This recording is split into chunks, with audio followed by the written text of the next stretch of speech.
Good afternoon, everyone, and welcome, welcome, welcome. It is Tuesday. It is 4 p.m. ET, and you have found us here on Crime Time on A Mighty Blaze. I'm your host, Hank Phillippi Ryan. I'm so glad that you joined us here this afternoon. I'm the USA Today bestselling author of 15, going on 16 novels of suspense, and my new book is One Wrong Word, which is sort of Suits meets Scandal. It is out right now for about a month, and it's already in a second printing. So happy, happy, happy about that. But we are not here today to talk about my book, unless you really want to. We're not here to talk about, we're here to talk about the marvelous, hilarious, sweet and charming, and even inspirational murder mystery. I'm not sure how you put all those together, but we'll figure that out, by Freya Samson. That is just out now, and she joins us here from London, where it is 9 p.m.-ish. So thank you for staying up and being with us today, Freya. Welcome.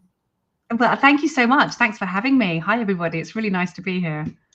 And when I look over here, I'm looking at the comments, and so many people are joining us already. Diane and Kim and Renee and Sherry and Shannon and Susie and Lissa and Dawn. So nice to see you all. Shannon Hansen says, love the title, Nosy Neighbors. Cover. It's marvelous. Do you know your neighbors, Freya? Is that where this came from? Well, no, I mean, actually, I didn't know my neighbours, which is where it came from. So yes, as you said, I live in London, and I've lived on my street for more than 10 years, but I didn't know any of my neighbours. I mean, I couldn't have even spotted them in a lineup. Like, I just didn't know until 2020 pandemic hit. And suddenly, like everyone, I was locked in my house all day, and my world became my family, and looking out the window at my neighbours, which is sort of where I started to think about, this idea of the people we live amongst who we often don't know at all.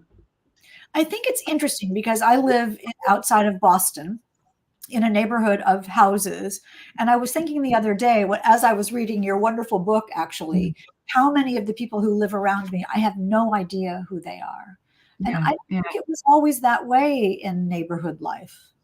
Yeah, absolutely. And I do think that, I mean, I don't know about you, but certainly in the last few years, with what we all went through, actually, we really suddenly started to learn who our neighbours were. People set up WhatsApp groups, people offering to help each other. And I think I got this little bit of a sense of what it might have been like, years ago, when actually communities were more connected. I said, certainly, I think if you live in a city now, there really isn't much of a sense of community. And for a few years there was, and it was really nice. And now actually I really like that I have much more of an idea of who everyone is. So, maybe that was one slight positive that came out of the mess. Yes, I agree with you. It is nice to know who the people are. Although in Nosy Neighbors, there are some that you might not want to know. That part of where it came from, that you were saying earlier in the green room, that we just, you can't pick who lives next door. We watch the moving vans pull up and wonder who they are, and then we may not. We have no control over that. Absolutely. And I mean, anyone who has had an experience with a nosy neighbour or an unpleasant neighbour will know that actually it can be, we buy our house or we rent our apartment, but we share these quite thin walls with strangers. And actually, if you have a bad neighbour, it really can have quite an impact on your life. And I really love that idea of we're all here in our little kind of, in our own little worlds, but actually we're part of this something bigger, and we don't get to pick who those other people are. And I think, I felt as a writer, there was a lot of fun to be had in that idea of kind of a closed world with these neighbours who, really don't get on. They are not a happy bunch in this book, certainly at the beginning. I thought there was just quite a lot of fun to be had with that. Well, I love how you populated the building, and we'll talk about that in a minute, because it's so much fun to read. Nosy Neighbors, again, you can see the wonderful cover. They're always on the lookout. You've made nosy neighbors to the nth degree. I absolutely laugh out loud. Hilarious. Let me quickly say, before we get to more about Nosy Neighbors, if you are new to A Mighty Blaze, welcome, welcome, welcome. You should know that it was started 4-ish years ago at the beginning of the pandemic, as Freya was just referring to, by the powerhouse team of Caroline Levitt and Jenna Blum, to keep us all talking about books, to keep us all learning about new authors, talking with our favorite authors, discovering new books, and chatting with each other in this community about what books we love and what books we're reading. And that has progressed and proceeded and blown up, I have to tell you, in the most marvelous of ways. We're bigger and better than ever, and we are persevering into our 5th year now. So we are so pleased that you have joined us here. Let me tell you a little bit about, let me tell you a little bit about our author today. And I should tell you that there is a giveaway. As always, Freya and her publisher are giving away a copy of Nosy Neighbors to one lucky commenter or questioner. So leave a question or just applause in the comments, or just say, I want Nosy Neighbors, or I'm not a nosy neighbor, or I cannot wait to read this. But ask a question in the comments and you'll be entered to win in the Wheel of Fun that we will spin in a couple of minutes as soon as we talk to Freya. I promise I'm going to stop talking in a minute, but let me introduce Freya to you formally. Freya Samson is the USA Today bestselling author of The Last Chance Library and The Last Ticket, The Girl on the 88 Bus. She studied history at Cambridge University and worked in television as an executive producer, making documentaries about everything from the British royal family to Neighbors from Hell. I'm sure that may be referring to this a little bit. She lives in London with her husband, children, and cats. Nosy Neighbors is her 3rd novel. So let's get to this finally, Freya. Tell us a little bit about the book and where it came from. So, as I said, the idea came because when I was, stuck in my house all day, I don't want to go as far as saying I became a nosy neighbor, but I definitely, when my world shrunk to just my street, I suddenly started spending a lot of time. My desk used to be sitting in my window, and I would find myself watching my neighbors and wondering about their lives. And it got me thinking about, obviously, thankfully, it was a relatively short period of time that we were locked down, but it got me thinking what it would be like actually for someone who had spent years, maybe decades even, trapped in their home. And so their neighbors would become their whole life. And I just was really intrigued by somebody whose whole world might be their neighbors, which is where this character, Dorothy Darling, was born. And so she lives in Shelley House, which is sort of a once grand, now crumbling apartment building in a fictional English village. And there are 6 apartments in the building. And Dorothy is the sort of self-appointed controller of the building. She spends her days watching her neighbors. She has a diary. She notes every infraction. She's constantly writing to the council and the landlord to complain about her neighbors. And they all see her as vindictive and unkind and a spying nightmare neighbor. And she has a particularly challenging relationship with a young woman called Kat, who moves into the flat across the hallway from her, a young woman who, like Dorothy, is a slightly prickly character, but like Dorothy has sort of secrets in her past that maybe cause her to behave the way she behaves. And these two really dislike each other, but they are forced to work together when their building is threatened with demolition, and then another of their neighbors is violently attacked in his home. So they have to set about trying to save the building, but also to find out who is behind this attack and other strange things that start to happen in the building. It's so much fun to read. If you've just joined us, we're talking about Nosy Neighbors by Freya Samson. It's sort of a combination of Agatha Christie's Locked Mansion mysteries and Only Murder in the Building, in this place where people are forced to be together. And you've made Dorothy be sort of the apartment police. She's sort of apartment law enforcement, and you can imagine how unpopular that would make her be among her fellow apartment mates. Where did she come from in your mind? She's hilarious. She's laugh out loud funny, and she's so Rear Window vibes, a little bit, Andrew. Of course, that whole apartment kind of thing is great. She's quirky and funny and opinionated, and she has a goal in her life. Where did she come from in your mind? So actually, it was really interesting with Dorothy. So previously, for my first 2 books, I sort of started with the concept, the idea, books in the library or books that are on a bus.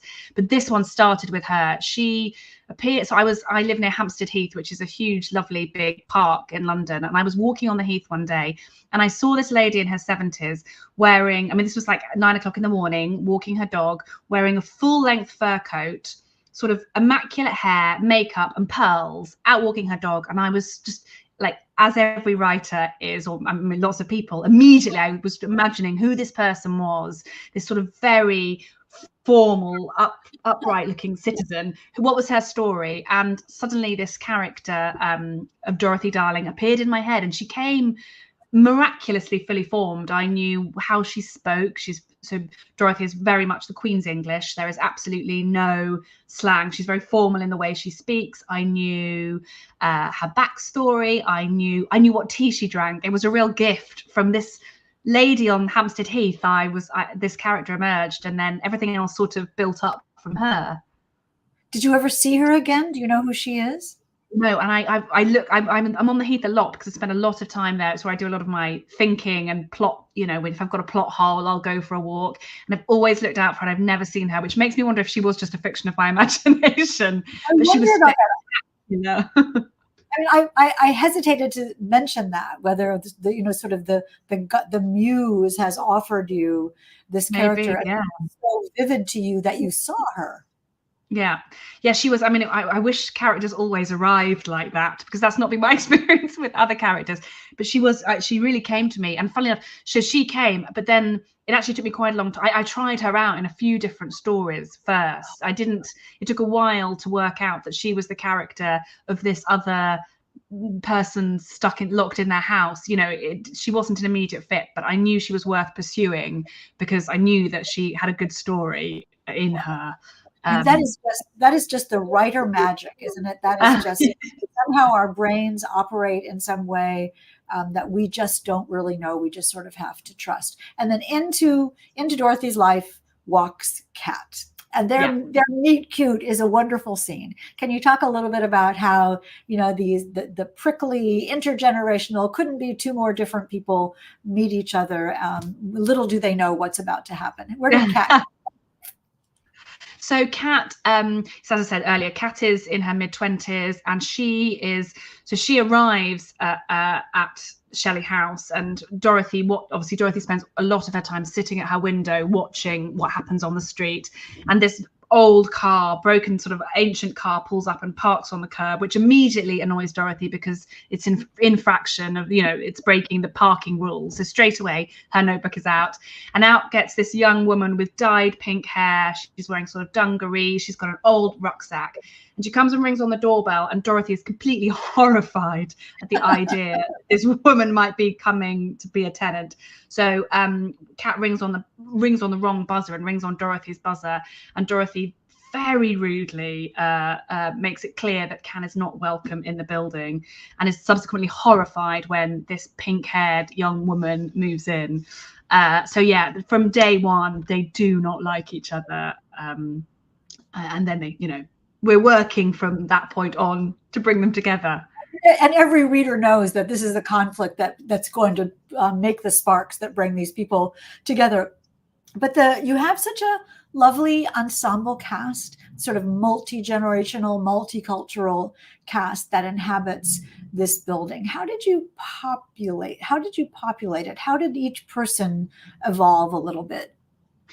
So I think, although this is my first book that's sort of mystery, it is one thing that actually all my books have had in common is I'm really interested in situations where very different people come together. So my first book was set in a library, and part of the reason I wanted to write a book in a library is because it is a space where young and old, very wealthy, you know, someone who's living on the street, everyone can come and use a library. It's this incredible free space.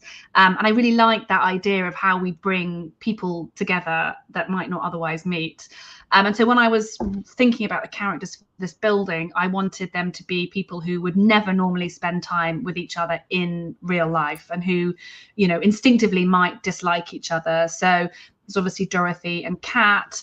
There is a woman called Gloria who has a series of deeply inappropriate boyfriends who are in and out of the building pretty frequently, much to the annoyance of everybody else. There is a father and his daughter who have recently, the wife has recently passed away, so they are grieving, and they have a very, you know, the two of them are struggling in their relationship. There is a Polish gentleman called Thomas with a huge aggressive dog that terrorizes them all.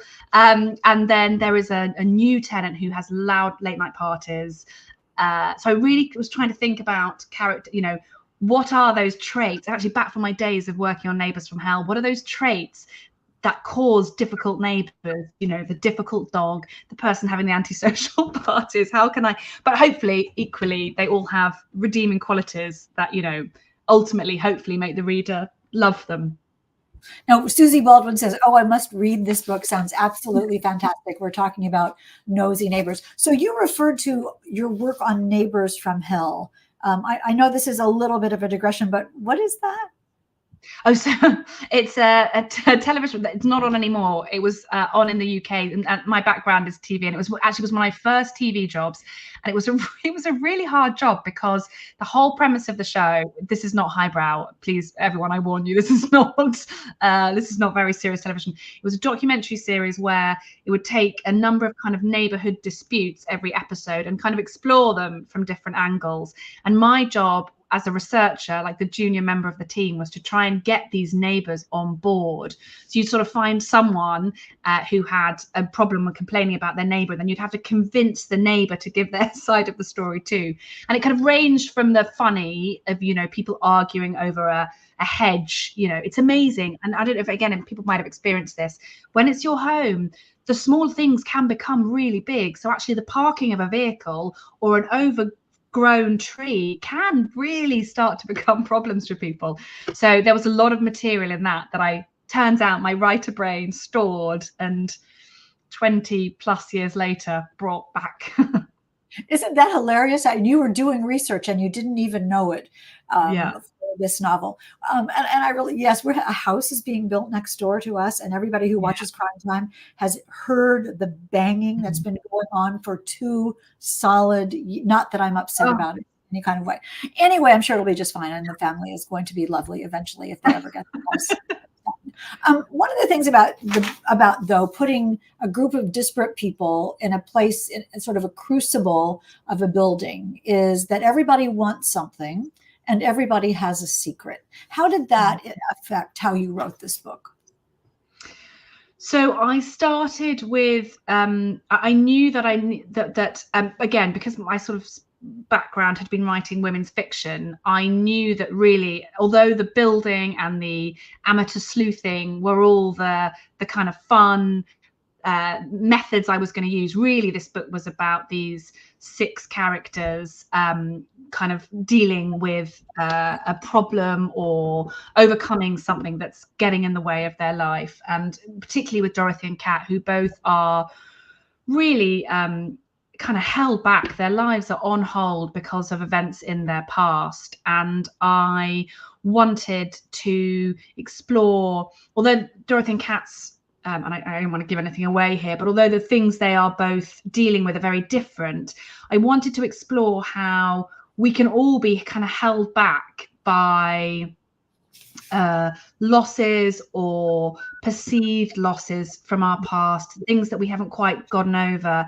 that really can get in the way of us living our full lives. And they might not be as extreme as Dorothy and Kat's, but I think we all have those things that perhaps get in our heads, stop us from living the best version of ourselves. So all the characters have something that is preventing them from you know, really loving themselves and opening themselves up to human connection. So, you know, they all have.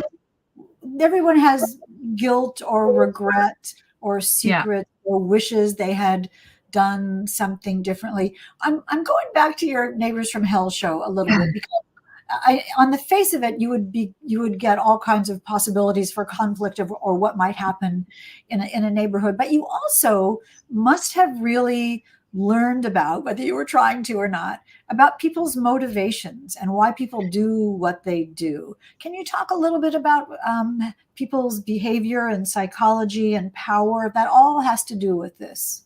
Yeah, so I do think it's really interesting. And I do think with Dorothy, I definitely pulled on. So often in Neighbours from Hell, you had the sort of perceived bad neighbor. You know, there would be the baddie of the story, the neighbor with all the dogs, or the neighbor who, you know, played loud music. And one of the things, as I said, my job was to get that neighbor on board. And obviously they were often very reluctant, but, you know, and often said no, but there were enough that said yes. And I was always really interested in trying to explore why that person behaved the way they did. And very often, very often they perceive themselves to be the victim in the situation. They didn't, they would not have seen themselves as the nosy neighbor, the bad neighbor. They often, for whatever reason of their own past, were very isolated, were very lonely, and actually often, although it was conflict with their neighbors, that was their way of getting kind of human interaction, human connection. And that's something that I've definitely tried with Dorothy to explore, of how someone who we might think of as spying and snooping and interfering, actually maybe there was a different motive or different motives that might be behind that kind of behavior. And your job as a researcher and your and the using of that in the book comes out so wonderfully in your just fabulous use of point of view. It's so revealing how you use that kind of sort of depends on whose shoes you're walking in, what a situation looks like. Even from you often have the description of the same person or the same building or the same edifice or the same experience from several or two different points of view, and it allows the reader to make their own decision about it, and also reveals the personality of the character who's describing it. Talk a little bit about that, the use of different points of view to illustrate reality. So that was one of the really fun things about writing the book, actually, was exactly as you identify there. I do think, you could put up any painting, and I think if you ask someone or 10 people to describe that painting, they'll all describe it slightly differently, and it will reveal their own personal tastes, right? And a little bit of their own lives as to what they see in it. And I had lots of fun in the book finding moments where my characters could give their points of view on something that's happened, and how they're completely different. So Dorothy sees Shelley House as this sort of beautiful, she knows it's down at heel, but she sees the splendor, she sees the sort of once best house in the village that everyone wanted to live in, and it was very grand, that she still sees it through those eyes, this very respectable residence. And so that's how we, the reader, meet it for the first time, as this sort of beautiful, sort of grand, like sort of something out of Downton Abbey, if a bit down at heel building. And then we see it through cat's eyes, and we see that it's actually falling apart. It's hot, it's sort of dark and musty and damp and deeply unattractive place to live. And each of the residents has their own slight take on the building. So yeah, I do think as a writer that's a really fun thing, and I'd never written a dual POV book like this, and it was a really nice. I really enjoyed that. There's a wonderful funny moment when even the sign on the building reflects the difference in points of view, and that's really funny. I'll let you all find out for yourself. Don't forget to leave a question or a comment for Freya, so you may be the lucky winner of Nosy Neighbors. Talk a little bit about Shelley House. I mean, that is such the cornerstone, forgive me, of this novel. Everything takes place essentially inside Shelley House.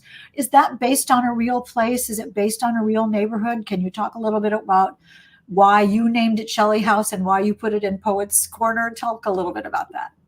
I spent a lot of time purely for my own, I like to see things in my mind. So I spent a lot of time researching buildings and trying to kind of create in my head the perfect building.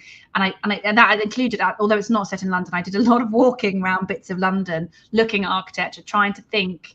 It's a character in its own right, this building, and I knew I had to kind of have a very clear sense of it.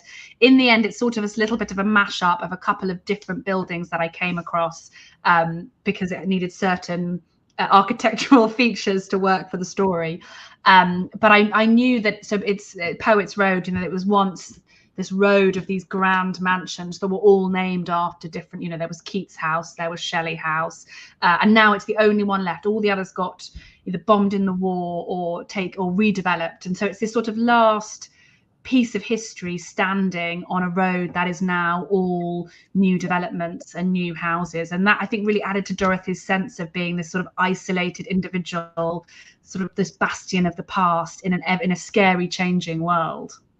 But also, that's wonderful and so evocative, because also on a different level, your book is about survival. The Yeah. house survives, and the neighbors, each of us is trying to survive in the best way we can, survive and thrive. And your novel is it's a murder mystery, you all. This is a murder mystery. There's no question about it. But it's so, touching and warm and inspirational and uplifting. And in the end, you just go, oh, and it's just so charming. Thank How you. did it come out? Was that your intention? Was that top of mind for you to give it that feeling? So yes, it was. First and foremost, because that's what I've done in my previous 2 books. Like, what I really, the starting point for me is always that I want to write these books that, and actually particularly with this one, because the circumstances of how things had, what the world was like when I was writing it, I just really wanted to celebrate the power of connection. And actually, when you open yourselves up and are willing to be a bit vulnerable and to allow yourselves to kind of step out of your comfort zone, like the incredible things that can happen.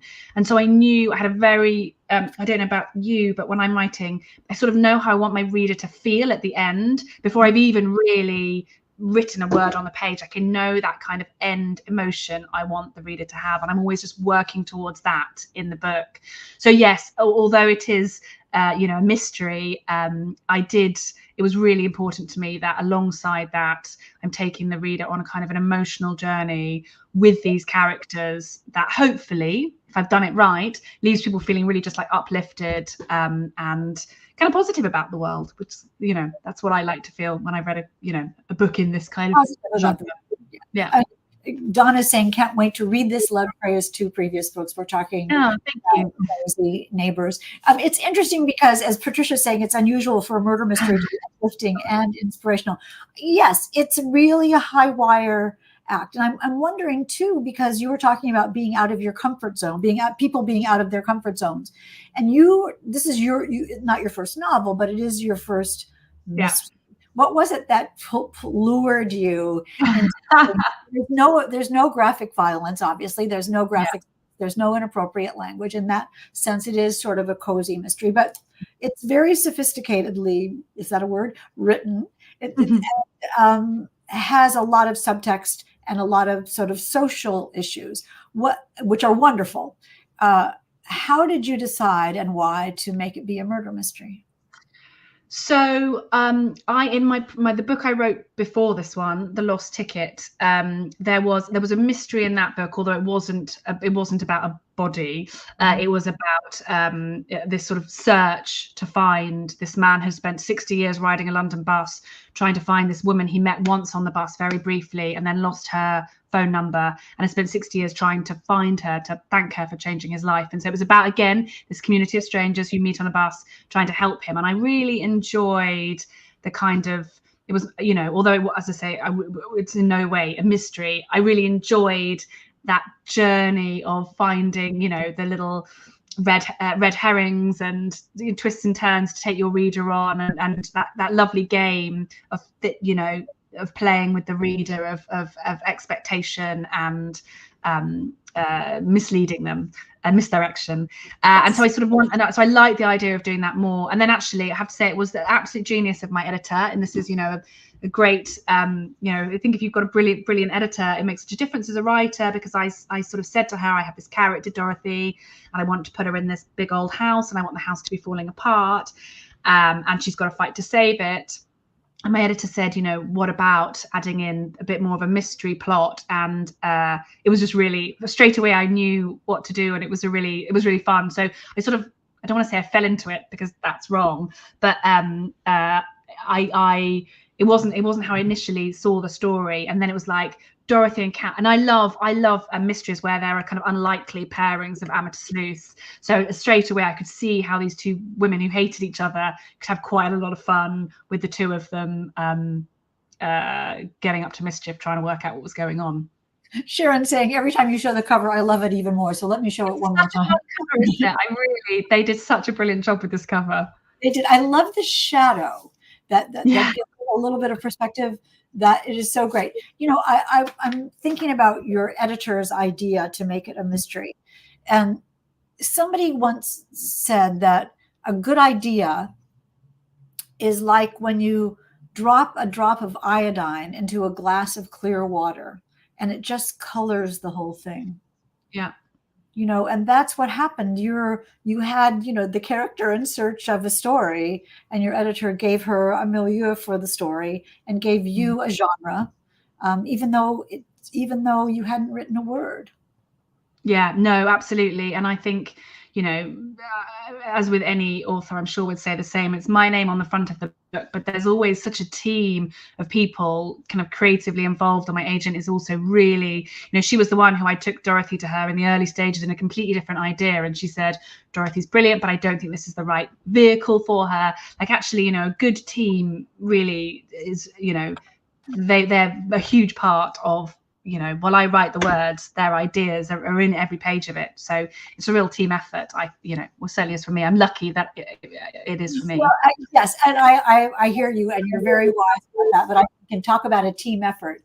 That's exactly what happens inside Nosy Neighbors. All of the people live inside the Shelley house, and something happens. And will they all work together to fix it? It's a Freya Samson book, so what the ending is going to be. You're going, as Susie says, this book has it all: mystery, charm, humor, community, inspiration, love, cozy mystery. Susie couldn't say it better. Kathy says, I can't wait to read this book. Then she says, then when I'm done, I'm going to leave it on my neighbor's front steps.